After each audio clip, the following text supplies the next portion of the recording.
नमस्कार. अंजनाच्या स्वयंपाकघरामध्ये सर्वांचे स्वागत आहे. आज आपण टोमॅटो चटणी करणार आहोत. तर त्यासाठी काय काय साहित्य घेतलं ते बघूया.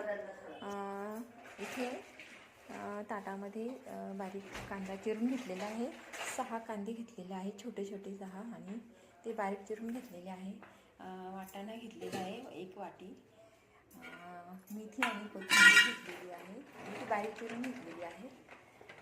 टोमॅटो 3 घेतलेले आहे, बारीक चिरून घेतलेले आहे.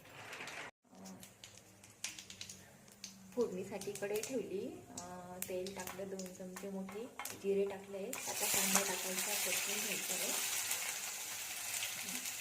बारीक चिरलेला कांदा टाकून परतून घ्यायचा. त्याच्यात मीठ टाकायचं थोडंसं, म्हणजे ते पटकन लवकर परतलं जातं.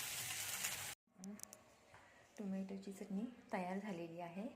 आपण एका बाउलमध्ये काढून घेतलेली आहे आणि ती खाण्यासाठी रेडी आहे.